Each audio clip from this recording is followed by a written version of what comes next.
இப்போ சமீபத்தில் பார்த்தது, கலைஞர் ஒரு வீடு கட்டும் திட்டத்தில் ஒரு குட்டி வீடு கட்டின ஒரு அம்மா. உள்ள ஒரு பையன் இருக்கான், மகன் இருக்கான்.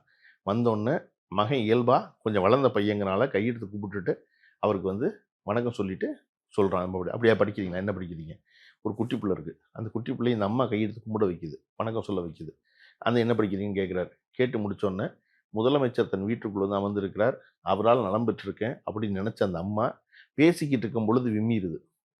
அவர் குடிசை வீட்டில் இருந்தவர், எனக்கு இப்படி ஒரு வீடு கிடச்சிச்சு, அதுக்கு காரணம் நீங்கள் தான் ஏன் அப்படின்னு சொன்னோடனே, இருக்கட்டுமா இருக்கட்டுமா உதயசூனுக்கு ஓட்டு போடுங்கன்னு கேட்கணும். அங்கே அவர் ஓட்டு கேட்கவே இல்லை.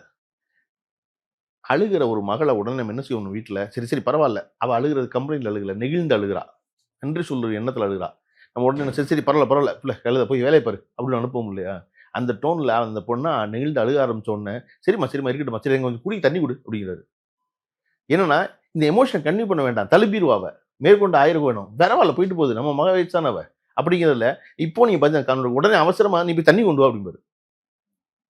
அந்த அம்மா தண்ணி கொண்டு வந்து கொடுக்கும்போது ஆசுவாசம் ஆயிரும்ல. அப்ப தனக்கு நன்றி சொல்ல நெகிழ்ந்து அழும் ஒரு பெண்ணை கூட அள வைக்க வேண்டாம், இருந்துட்டு போகுது அப்படின்னு நினைக்கிறது இல்லையா? ஆட்சி முன்ன நடந்திருக்கும் அப்படி நடந்திருக்கும், பெரும் கேடுகள் இல்லைன்னு போன்றவர்கள் நம்புறோம், பெருங்கேடுகள் இல்லைதான் அப்படி. இதை போன்ற சின்ன சின்ன சின்ன சின்ன சம்பவங்கள் இல்லை ஒரு மனிதனுடைய குணத்தையும் தன்மையவும் பார்த்துடலாங்க.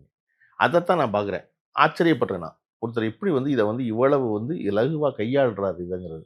அதே போல் ஒரு எளிய மனிதராக நடந்துக்கிறது. நீங்கள் உடனே பதிலுக்கு என்ன சொல்லுவீங்க அப்படின்னா, ஆமாம் எலெக்ஷன் நேரம், அதனால நீங்கள் வெளியே வரீங்க, இதுக்கு முன்னாடி நீங்கள் வெளியே வந்தீங்களா? நீங்கள் வாங்கலை, நீங்களும் வாங்க.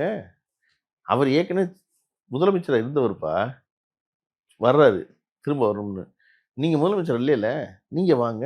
சரி நீங்கள் முதலமைச்சர் இல்லாதப்போ எப்போ வந்தீங்க? உங்களுக்கு வேலை இல்லை, டெய்லி காலை ஆஃபீஸ் போக வேண்டியது இல்லைல்ல, சும்மா தானே இருந்திருக்கணும். நீ மிச்சம் சொன்ன 3 பேரும் 5 வருஷமா சும்மா இருந்திருக்கணும். 5 வருஷம் வீதி வீதியா போயிருக்கலாம்ல, பார்த்துருக்கலாம்ல. எங்கேயா பார்த்துருக்கீங்களா ரோட்ல யாராவது? சரி எலெக்ஷன் நேரம்ல யாராவது பார்த்துருக்கீங்களா? வந்திருக்காங்களா? அப்ப இங்க உழைப்பு, தன்னுடைய உழைப்பின் மூலமாகத்தான் நம்ம இந்த இடத்த அடைஞ்சோம். இந்த இடத்த அடைஞ்சதுக்கப்புறம் உழைப்பு தான் முக்கியம் நினைக்கிற ஒருத்தர் மறுபடியும் தொடரணும்னு நான் நினைக்கிறேன். அதுக்கு பெரிய வலுவான எதிர்காரணங்கள் இல்லைன்னு நான் நம்புறேன். அது அவருடைய தனிப்பட்ட இயல்பு, அது அவருடைய நேச்சரா இருக்கலாம். இல்ல, அவருடைய நேச்சர் அது இல்ல. நீங்க 10 ஆண்டுகளுக்கு முன்னாடி பார்த்த மு.க. ஸ்டாலின் இவர் இல்ல. அது எல்லாருக்கும் தெரியும். அது குறிப்பா உங்கள போன்ற பத்திரிகையாளருக்கு தெரியும். இது இல்ல அவருடைய இயல்பு. இதுவா அவருடைய இயல்பு? நீங்க வந்து மனதார யாராவது சொல்லுங்க. இல்லங்க இப்படித்தாங்க அவர் சின்ன வயசுல இருந்தே இருந்தாரு. ரொம்ப நல்லவருங்க அவரு. ரொம்ப சாஃப்ட்டா இருப்பாருங்க. யார பார்த்தாலும் கட்டி பிடிச்சு அழுதுருவாருன்னு சொல்லுவீங்களா நீங்க அவர? இது அவருடைய இயல்பு இல்ல.